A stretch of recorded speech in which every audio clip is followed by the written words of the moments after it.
to our amazing Infidelity Tales Lab family. Welcome and thank you for joining us. Your support means the world. Quick question. Where are you listening from today? Which city? Which country? Drop it below. Now let's dive into today's story.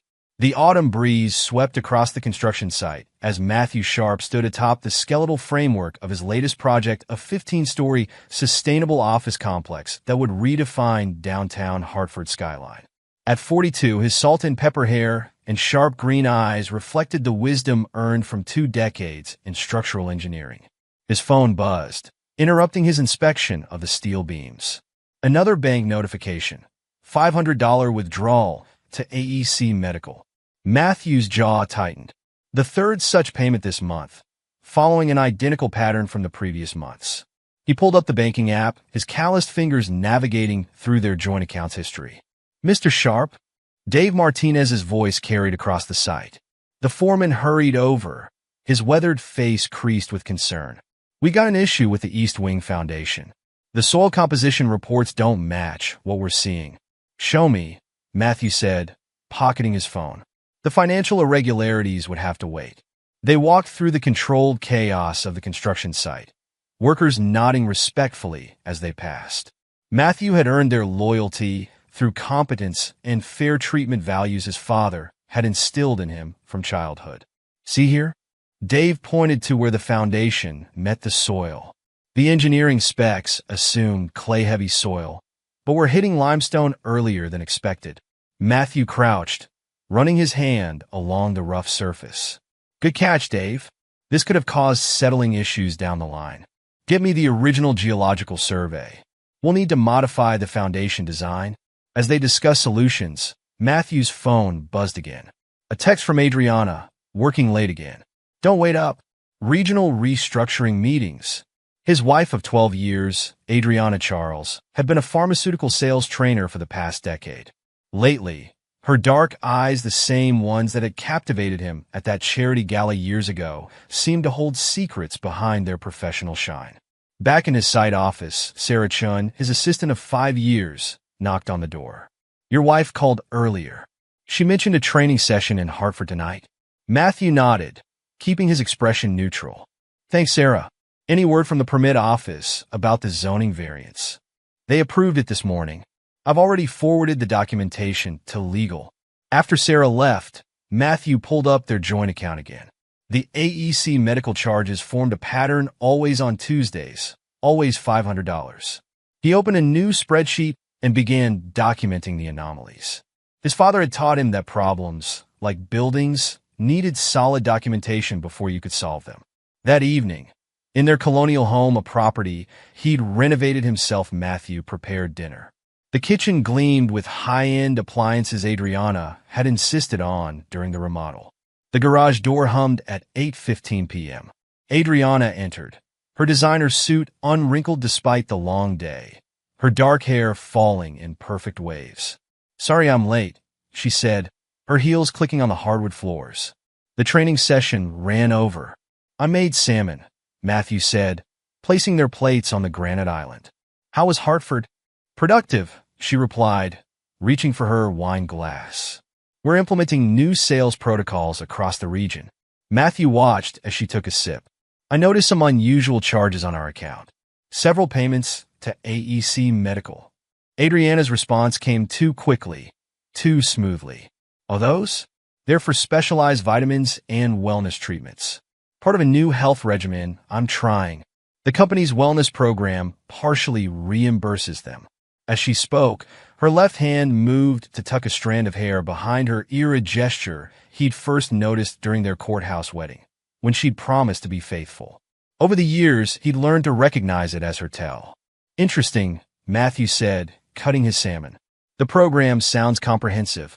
"It is." Adriana launched into a detailed explanation about holistic health approaches and preventive medicine. Each word felt rehearsed, like a sales pitch to a skeptical client. Later, loading the dishwasher, Matthew recalled Adriana's explanation. Something didn't add up.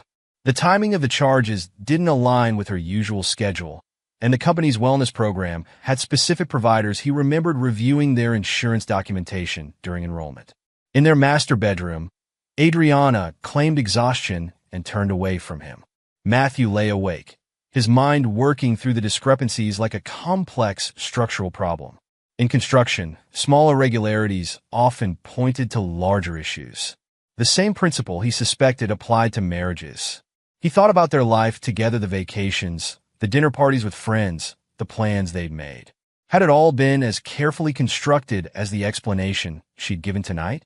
Matthew Sharp had built his career on attention to detail, and now those same instincts were telling him something was very wrong with the foundation of his marriage.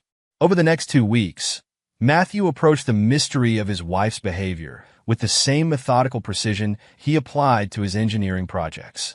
He created a detailed spreadsheet, cross-referencing Adriana's claimed whereabouts against credit card statements and bank withdrawals.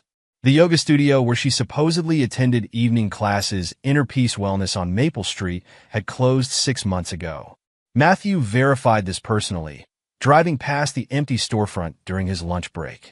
The space was being converted into a vape shop, construction permits clearly visible in the window. In his office, overlooking the Hartford skyline, Lamar Gray knocked on his open door. The senior project manager held 2 cups of coffee, offering one to Matthew. "Thanks," Matthew said, accepting the cup. "Been meaning to mention something," Lamar said, settling into a chair. "Saw your wife at Logan Airport last Tuesday, around 2 p.m. Thought it was odd since you mentioned she was in Hartford that day." Matthew's fingers stilled on his keyboard. "Logan Airport? You're sure?" "Definitely her. She was with some guy tall, looked like a Ken doll in a suit. They seemed familiar with each other." The description matched Calvin Campbell, one of Adriana's colleagues. Matthew had met him at company functions, always polished, always wearing that practiced pharmaceutical rep smile. "Must have been a last-minute change of plans," Matthew said smoothly. "Thanks for letting me know, Lamar." After his colleague left, Matthew pulled up their credit card statements. 3 separate charges at Tiny Treasures, an upscale children's boutique in Boston's Back Bay neighborhood. The most recent purchase was for $347.82. Children's clothes. They discussed having kids early in their marriage, but Adriana had always found reasons to wait. Too focused on her career, she'd said. Not ready for the responsibility. His phone rang. Ernest Pennington, his older brother and a real estate attorney who'd never quite warmed to Adriana. "Matt, got time for lunch? Need your eyes on a development proposal." At Morton's Steakhouse, their usual spot, Ernest noticed Matthew's distraction immediately. "You've got that look," he said, cutting into his ribeye. "The same one you had when you discovered that contractor was using substandard concrete on the Wilson project." Matthew considered his options. Ernest had always been direct, sometimes brutally so. "What's your experience with hidden assets and divorces?" Ernest's knife paused mid-cut. "Speaking hypothetically, for now." His brother's expression darkened. "More common than you'd think. Usually starts with unexplained expenses, irregular patterns. The smart ones plan it for months, sometimes years." "Why?" Matthew shared what he'd discovered: the medical charges, the children's boutique, the airport sighting. Ernest listened intently, occasionally making notes on his phone. "The inn in Boston," Ernest said finally. "The one she visits every 3rd weekend. Have you ever met her?" "No," Matthew realized. "There's always some reason why I can't come along. Aunt's migraines, scheduling conflicts." "Start documenting everything," Ernest advised. "And Matt? Remember when Dad insisted on keeping the house solely in your name? Said it was because he provided the down payment?" Matthew nodded. Their father, a retired construction foreman, had been adamant about it. "The old man's smarter than we gave him credit for," Ernest said. "That might turn out to be your saving grace." Back at the construction site, Matthew immersed himself in work. The sustainable office complex represented a $50 million investment. He couldn't allow personal issues to compromise its execution. Dave approached late in the afternoon. "Mr. Sharp, got a minute?" The crew's asking about the year-end bonus structure. As they discussed the details, Matthew noticed a familiar car pulling into the parking lot across the street. Adriana's silver Mercedes, distinctive with its custom wheels. She was supposed to be at a client meeting across town. Calvin Campbell approached her car, his expensive suit and perfectly coiffed hair marking him as out of place among the construction equipment. Matthew watched their interaction, the casual familiarity, the way Calvin leaned into her window, their conversation lasting several minutes. That evening, Adriana mentioned nothing about meeting Calvin. Instead, she spun an elaborate tale about her client meeting, describing a conference room Matthew now knew she'd never seen. In bed that night, Matthew lay awake, pieces of the puzzle shifting into clearer focus.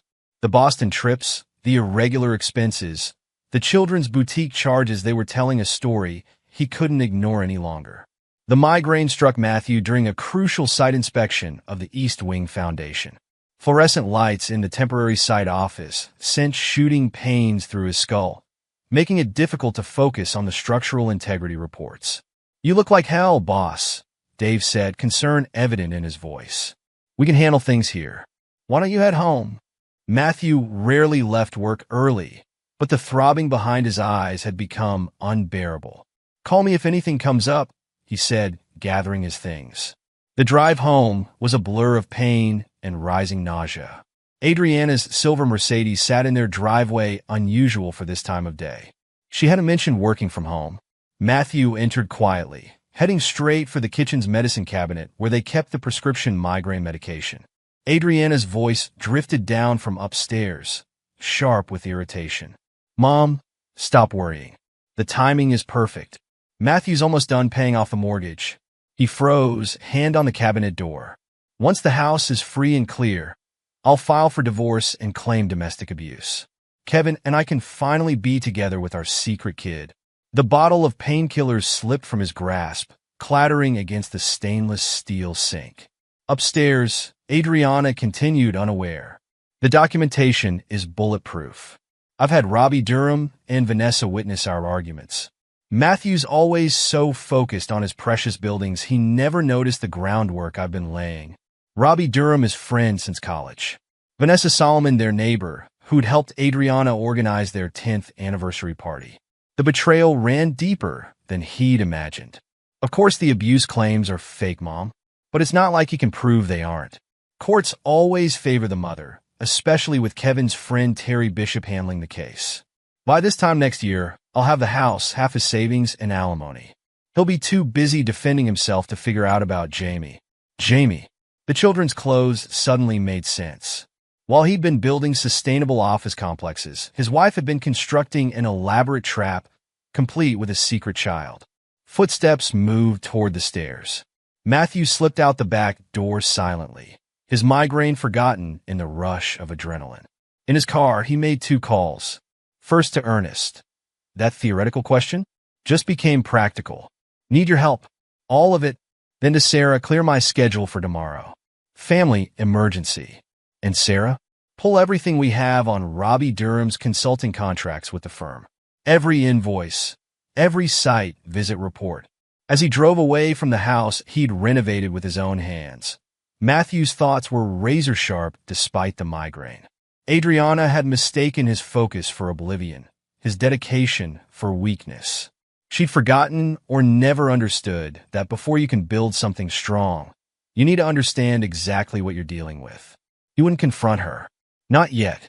Like any good engineer, he'd analyze the structural weaknesses, gather his data, and develop a comprehensive solution. Adriana thought she was laying groundwork. She was about to learn what that really meant from someone who did it professionally. And when the time came, he would take apart her carefully constructed plan with the same precision he used to design his buildings. Because while buildings could be rebuilt, trust once broken was like a compromised foundation. There was no fixing it. You could only tear it down and start over. The morning sun cast long shadows through Ernest Pennington's corner office as Matthew sat across from his brother, surrounded by stacks of legal documents and empty coffee cups. The leather chair creaked as he leaned forward, recounting yesterday's revelation for the 3rd time. "She was explicit about everything," Matthew said, his voice controlled despite the rage simmering beneath. "The fake abuse claims, the secret child, how she's been using our friends to build her case." Ernest removed his wire-rimmed glasses, rubbing the bridge of his nose. "The house is our starting point. It's solely in your name," Dad insisted when he helped with the down payment. "Remember that argument?" "Hard to forget," Matthew replied. Adriana threw a fit, Claimed I didn't trust her enough to add her name to the deed. Dad saw something in her we missed. Ernest pulled up property records on his dual monitors. Something predatory. Look at this, she's been researching property values, divorce attorneys. Timestamp shows searches going back 18 months. Matthew's phone buzzed. Adriana's face appeared on the screen. Working late tonight. Client presentation in Hartford. Hartford, Matthew scoffed. More likely Boston. Don't respond, Ernest advised, already dialing a number. Gail? Need your help on this one. Priority investigation. Gail Rangel's gravelly voice filled the speakerphone as Ernest outlined the situation. The private investigator had helped Ernest on numerous cases, known for finding evidence others missed. Give me 2 hours, Gail said. I've got contacts in Boston real estate. While they waited, Matthew paced the office, his engineering mind breaking down the problem into components. She mentioned someone named Kevin. Must be Calvin. Campbell works in her department. Tell me about him. Pharmaceutical rep, been with the company 5 years. Helped me build our deck 2 summers ago. Matthew's jaw tightened. Came to our anniversary dinner last year. Gave this big toast about enduring love. Ernest made notes, his legal pad filling with names and connections. We'll need everything on Campbell. Employment records, travel patterns, financial statements. Gail called back sooner than expected. Got something interesting. Address in Back Bay. Registered to Mari Mooney. That name mean anything. Adriana's cousin, Matthew confirmed. The sick aunt she visits. Well, cousin Mari's got a 3-year-old boy enrolled at Little Scholars Preschool. James Mooney, Jamie, for short. Kids' records list an emergency contact. Calvin Campbell. The revelation hung in the air. 3 years. They'd been hiding this child for 3 years. There's more, Gail continued. Apartments paid for through a shell company. Traces back to a joint account between Mooney and Campbell. Ernest scribbled furiously. We need surveillance on that location. Photos, visitor logs, everything. Already on it, Gail replied. Got people watching the school too. Discreet professional. They worked through lunch, picking at sandwiches Ernest's assistant brought in. Bank statements revealed a pattern of transfers, each just under reporting thresholds. Property records showed Mari Mooney's apartment purchased through a complex series of transactions. Look at this, Ernest pointed to a sequence of payments. Medical expenses, wellness treatments, all to companies that barely exist. She's been siphoning money for years. Using our joint accounts, Matthew noted. But it's my income she's stealing, which gives us grounds for criminal charges. Ernest smiled grimly. Fraud, misappropriation of funds. By evening, they had outlined their initial strategy. Ernest called in favors from colleagues, setting up meetings with specialists in divorce law and financial crimes. One more thing, Ernest said as Matthew prepared to leave. We document everything from now on, every lie, every missing dollar, every false allegation. Build our case while she thinks she's building hers. Matthew nodded, his expression hardened by betrayal. She won't see it coming. That's exactly right, Ernest replied. Let her think her plan is perfect. Meanwhile, we'll be constructing something much stronger. The extent of betrayal unfolded over the next days like a cancer revealed in stages. Robbie Durham's involvement cut deep. Matthew's friends since their MIT days had been methodically documenting their interactions, twisting reality into a narrative of abuse. Look at these photos. Gail spread surveillance images across the conference table. Durham's been following you for months. Every gesture, every conversation, all captured and distorted. Matthew examined the evidence. A friendly clap on the shoulder at a barbecue, photographed to look threatening. An animated discussion about the Patriots game, framed to suggest aggression. Found his connection, Gail continued. Durham's firm does consulting work for Campbell's department. Been on their payroll for 2 years. Ernest made notes building their case. Any other witnesses they've lined up? Vanessa Solomon. Gail pulled out more files. Your neighbor? She's notarized statements about witnessing disturbing patterns of behavior. Vanessa. Matthew's voice was cold. We had dinner with her and her husband last month. She borrowed my tools to fix her deck last summer. She's done this before, Gail revealed. Found 3 other divorce cases where she acted as a witness. Always the same pattern abuse allegations. Always supporting the wife. But Calvin Campbell emerged as the architect of betrayal. Surveillance photos showed him with Adriana and Jamie at parks, restaurants, shopping centers. A perfect family tableau built on lies. Campbell's careful, Gail reported. But he's getting sloppy. Confidence makes people careless. The investigation revealed Campbell's methodical construction of a parallel life. The Boston apartment wasn't just a meeting place, it was a fully furnished family home, complete with Jamie's room and family photos. Joint accounts, Gail outlined. Trust fund for Jamie. Private school applications listing Campbell as the father. They've created an entire shadow existence. Matthew studied a photo of Jamie at a playground, Calvin pushing him on a swing while Adriana watched. The boy had Calvin's features, the same nose, the same smile. The affair started within months of Campbell joining the company. Gail continued. 5 years of deception, planned and executed with precision. But they're making mistakes now, getting comfortable.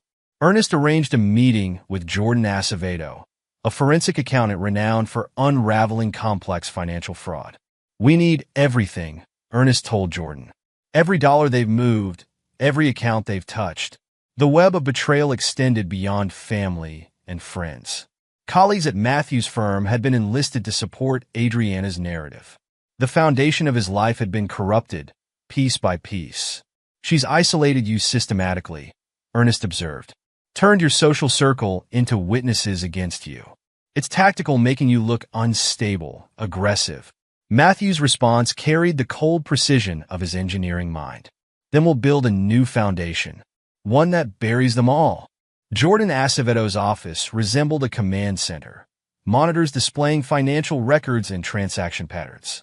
The forensic accountant had worked through 3 nights, tracing money movements with obsessive detail.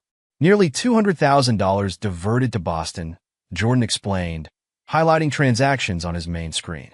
Structured to avoid detection, medical expenses, wellness treatments, investment accounts. All eventually flowing to shared accounts with Campbell or Mari Mooney. Matthew studied the patterns, his engineering mind recognizing the systematic approach. Show me the timeline. Started small, Jordan pulled up a chronological display. Test transfers building confidence. Then larger movements disguised as legitimate expenses. Classic fraud pattern, but executed with unusual patience. Ernest arrived with fresh coffee and more files. They got greedy, though. Made mistakes. Significant ones, Jordan agreed. The transfers to Mari's accounts created clear patterns. Regular withdrawals, predictable timing. They thought they were being clever, but they built a trackable system. Matthew stood at the window, watching construction cranes move against the skyline. What's our next move? Ernest laid out documents on Jordan's conference table. First, we protect your assets. The house will transfer it to me for nominal consideration. $1 makes it legally binding. She'll challenge it, Matthew said. Let her try. Ernest's smile was predatory. The transfer will be bulletproof. Meanwhile, we move your personal savings to new accounts. Dad's insistence on separate finances? Turns out he was protecting you all along. Jordan interrupted, pointing to his screen. Found something in Campbell's records. His expense reports don't match his actual movements. He's been falsifying corporate documents to cover his Boston trips. Matthew turned from the window. Can we prove it?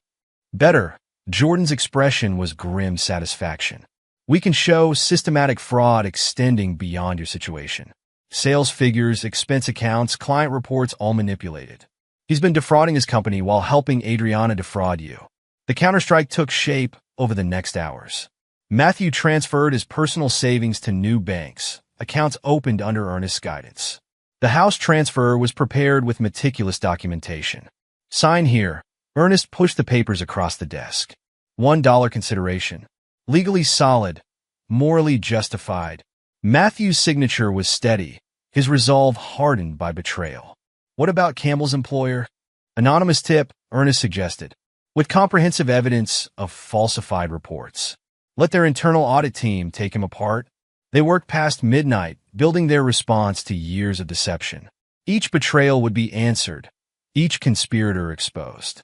Matthew thought of Adriana's smug confidence, her certainty that he was too absorbed in work to see her machinations. One final consideration, Ernest said as they finished. When this falls apart, she'll play victim. Claim you're retaliating, trying to silence her. Matthew's response carried the weight of absolute certainty. Let her try. I've got something she doesn't. What's that? Truth, Matthew said simply. And I'm going to use it to destroy everything she's built. The pieces were set. Like the complex structures he engineered, Matthew had analyzed the weaknesses in Adriana's scheme and designed something stronger. Now it was time to watch her house of cards collapse under its own weight. The afternoon sun filtered through the glass walls of Pharmacor's executive conference room as Calvin Campbell faced the internal audit committee.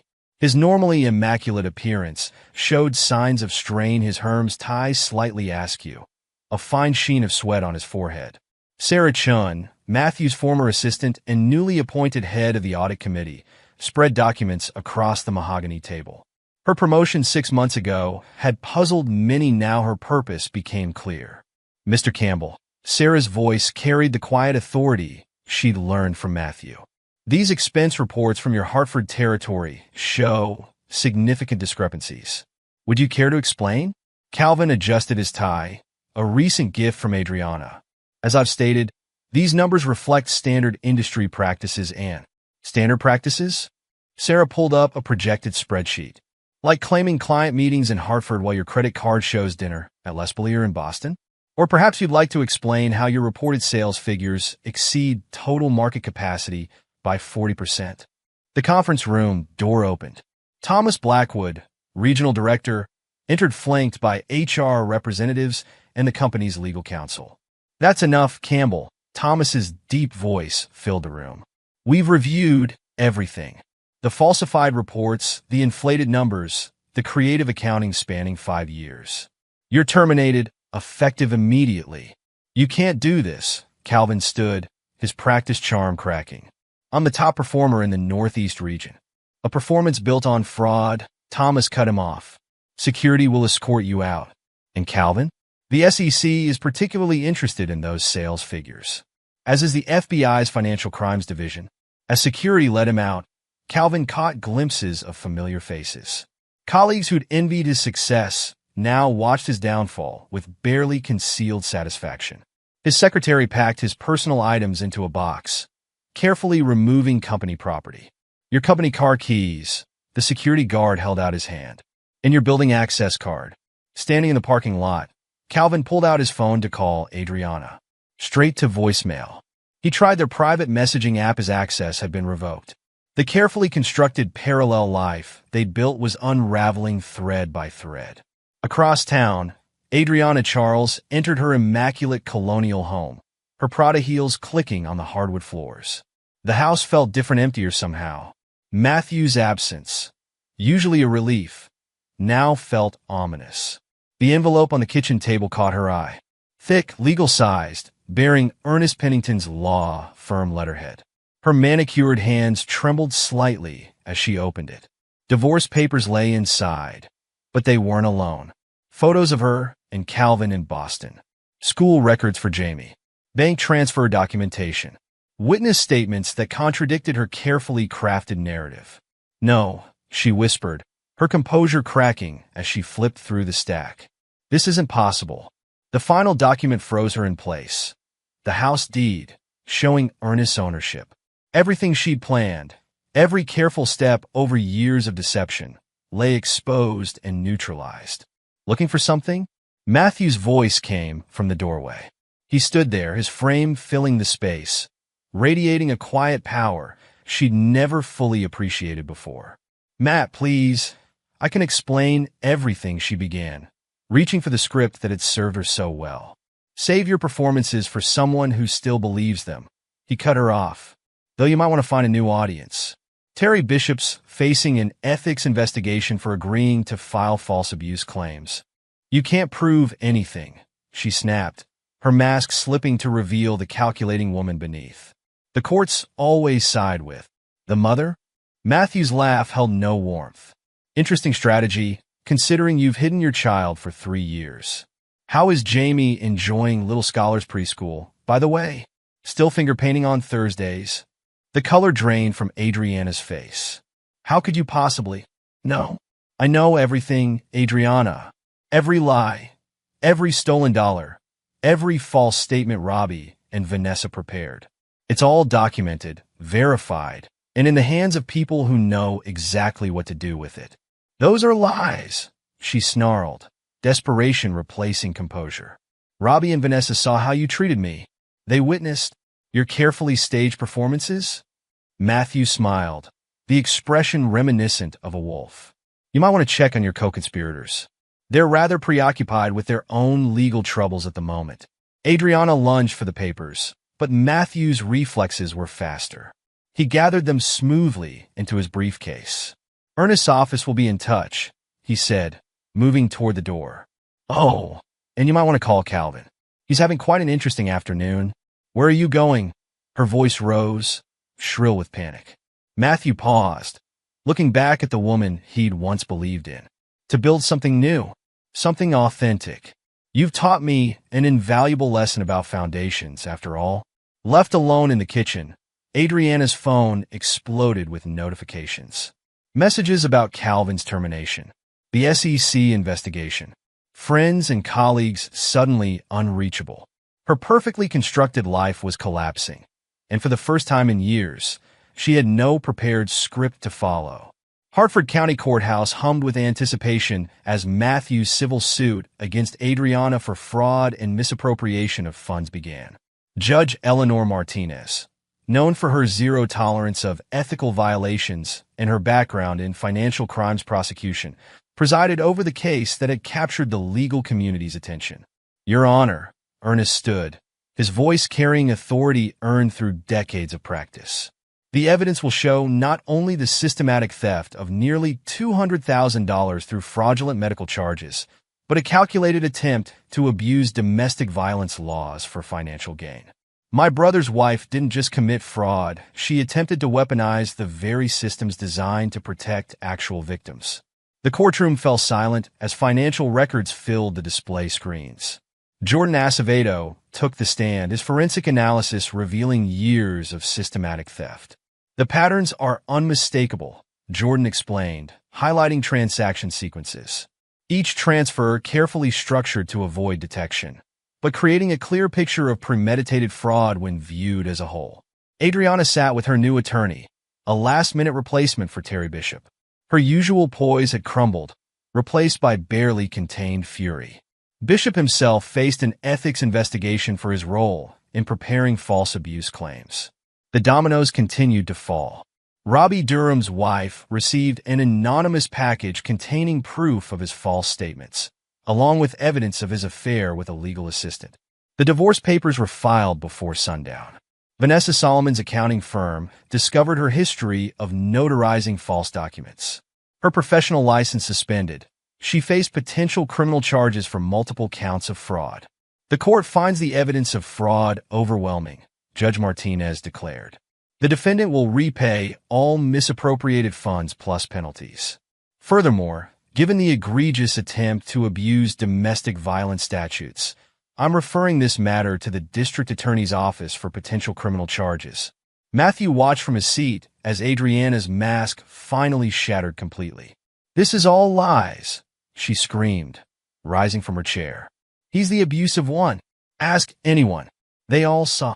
Miss Charles, Judge Martinez's voice cut like steel. One more outburst and I'll hold you in contempt. Your attempts to manipulate the court system have failed.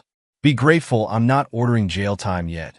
Outside the courthouse, reporters gathered, drawn by the case that had exposed systematic abuse of domestic violence laws. Matthew walked past them, ignoring questions about the scandal that had rocked the local legal and pharmaceutical communities. Ernest joined him at the car. The State Bar Association's investigating Terry Bishop. His license will likely be suspended for knowingly preparing false abuse claims. Good, Matthew replied. Actions have consequences. That evening, Matthew reviewed the aftermath. Robbie Durham, exposed and divorced, had fled to Arizona. Vanessa Solomon's reputation lay in ruins, her notary fraud exposed across multiple cases. Calvin Campbell faced SEC investigations and potential criminal charges for securities fraud. The truth had cascaded through their carefully constructed lies, leaving nothing but consequences in its wake. The conspirators who'd thought themselves clever found their schemes exposed to harsh light, their carefully built deceptions crumbling like sand castles before a rising tide. 6 months later, Matthew stood in his new Denver office, the Rocky Mountains rising majestically through floor-to-ceiling windows. His engineering consulting firm, specializing in sustainable urban development, had quickly established itself as an industry leader. The Richardson project specifications are ready for review, Carol, his new assistant, announced, placing files on his desk. And the mayor's office called about the downtown renewal proposal. "Thanks, Carol," Matthew replied, turning from the window. The betrayal had taught him valuable lessons about trust, but hadn't broken him. Instead, it had focused his natural strength and precision into something even more powerful. In Connecticut, Ernest had transformed the colonial house into a high-end rental property. All income went to a foundation supporting actual domestic violence victims, a fitting response to Adriana's attempted exploitation of the system. The foundation's first shelter opens next month, Ernest reported during their weekly call. "We're already at capacity with a waiting list." Adriana's attempt to abuse the system ended up helping real victims. Fitting, isn't it? News filtered through about the others. Calvin's wife, upon learning about Jamie's existence, had filed for divorce. The custody battle that followed exposed even more of his fraudulent behavior, leading to additional SEC investigations. Adriana had lost everything: her job, her reputation, her plotting partners. Last Ernest heard, she was working as a retail clerk in New Hampshire, her dreams of a fraudulent windfall shattered against the reality of consequences. Matthew's final act wasn't about revenge, but justice. He established a scholarship fund for engineering students, named after his father, whose wisdom had protected him from financial ruin. The first recipient was a young woman whose mother had escaped actual domestic abuse. "Dad would be proud," Ernest said during another call. "You took something ugly and built something meaningful from it." Standing at his window, reviewing plans for a new project, Matthew reflected that, like the buildings he engineered, life needed both a strong foundation and the flexibility to withstand unexpected forces. He had rebuilt his life on stronger ground, while those who tried to destroy him had lost everything they'd schemed to gain.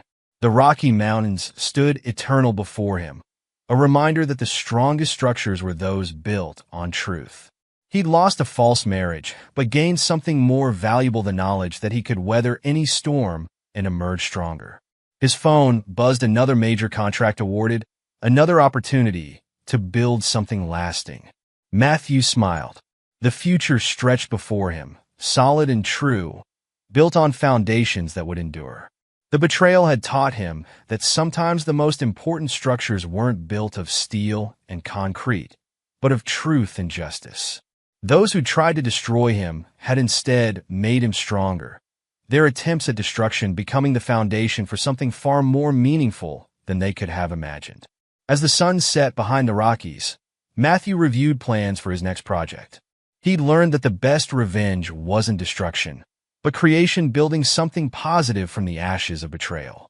While his enemies had lost everything in their pursuit of dishonest gain, he had gained everything by standing firm in truth. The end wasn't about victory or vengeance, but about justice and renewal.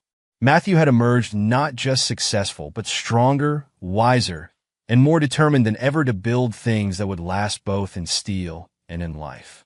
Epilogue: 10 years later.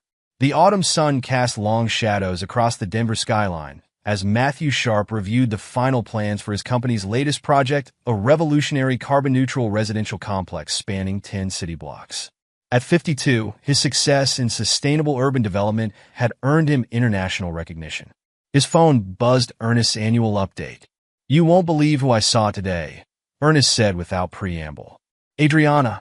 Matthew leaned back in his chair, curiosity rather than pain coloring his response. How the mighty have fallen. Working at a convenience store in Manchester, living in a studio apartment above it. The years haven't been kind. Ernest paused. "She tried asking about you. And I told her you were too busy revolutionizing sustainable architecture to remember her name." The brothers shared a laugh. A decade had transformed the betrayal into something distant, more like a cautionary tale than a personal wound. Calvin Campbell's fate had been even more dramatic. After serving 3 years for financial fraud, he'd emerged to find every door in the pharmaceutical industry closed. His attempt to reconcile with his ex-wife had failed spectacularly, especially after she'd won full custody of their children. Campbell's working as a used car salesman in New Jersey, Ernest continued. Apparently, he tried getting back into sales, but his SEC violations follow him everywhere. Jamie won't even see him anymore. Jamie, now 13, had grown into a talented athlete under his mother's care. Calvin's attempts to maintain a relationship had been undermined by his own narcissism and inability to put his son's needs first. "How's the foundation doing?" Matthew asked, changing the subject to something more meaningful. The foundation, created from the colonial house's rental income, had expanded beyond their wildest expectations. Now operating 3 shelters across Connecticut, it had helped hundreds of domestic violence survivors rebuild their lives. The annual fundraiser exceeded goals again, Ernest reported. "Remember Vanessa Solomon? Her daughter volunteers there now, some kind of redemption for her mother's actions." Vanessa had never recovered professionally from the notary fraud scandal. Her marriage had collapsed under the weight of public shame, but her daughter had emerged stronger, determined to make amends for her mother's crimes. Robbie Durham's story had taken an unexpected turn. After his divorce and public disgrace, he'd undergone a genuine transformation. Now running a small construction company in Arizona, he'd sent Matthew a long letter of apology 5 years ago. Matthew had never responded, but he'd heard through industry contacts that Durham had become an advocate for ethical business practices. "The scholarship program's expanding," Matthew shared. Last year's recipient was actually Terry Bishop's niece, ironic considering her uncle's role in the original scheme. Bishop himself had been disbarred, his legal career ended by the ethics violations stemming from his planned abuse allegations. Matthew's own life had evolved in unexpected ways. His company led the field in sustainable urban development, with offices in 3 countries. The lessons learned from betrayal had made him a better judge of character. His current team was built on a foundation of absolute trust and integrity. "Sarah Chin's running our Asian operations now," he told Ernest. "Remember my former assistant who helped expose Campbell? She's transformed our presence in the Singapore market." The conversation turned to family matters. Ernest's daughter had just made partner at his firm, carrying on the family's legal legacy. Their father, whose wisdom had protected Matthew's assets, had passed away 5 years ago, but his influence lived on through the scholarship foundation bearing his name. "Dad always said the truth finds its way to the surface," Ernest mused. "Like water coming up through concrete." After hanging up, Matthew walked to his office window. Denver had changed in the decades since he'd arrived, and he'd helped shape that change. His projects emphasized not just sustainability, but community-building spaces that fostered connection and trust. The irony wasn't lost on him. Adriana's betrayal, meant to destroy him, had instead catalyzed his greatest achievements. While she struggled to survive on minimum wage, her dreams of wealth shattered, he'd built something lasting and meaningful. Calvin's son Jamie had recently applied for an engineering internship at Matthew's firm, unaware of the connection. Matthew had recused himself from the decision, but smiled when he heard the boy had earned the position on merit alone. Sometimes justice worked in subtle ways. The Foundation's latest initiative focused on preventive education, teaching young professionals to recognize and respond to financial abuse. Matthew occasionally spoke at these sessions, turning his experience into a tool for helping others. "Mr. Sharp?" Carol, still his assistant after all these years, appeared at the door. "The mayor's here for the Riverside Development meeting." Matthew gathered his papers, pausing to straighten a framed photo on his wall, the first Foundation shelter's opening ceremony. The plaque beneath it read, "From betrayal, we build strength. From deception, we forge truth." 10 years had transformed not just buildings, but lives. Those who'd chosen deception had reaped its bitter harvest, while those who'd stood for truth had built something enduring. As Matthew headed to his meeting, he reflected that the best revenge wasn't destruction, but creation. He'd taken the broken pieces of betrayal and built a legacy of truth. helping others while his betrayers faded into cautionary tales. The story had ended not with a bang, but with justice quiet, relentless, and complete. Like the buildings he created, the truth had proved stronger than any deception, standing firm long after the lies had crumbled to dust. Time for the next project, he murmured, stepping into the conference room where the future waited to be built. The end wasn't really an end at all, but a continuation of building, of growing, of transforming pain into purpose. While his betrayers remained trapped in the consequences of their choices, Matthew had built a life as solid as the foundations he laid, as true as the principles he lived by. The sun set behind the Rockies, painting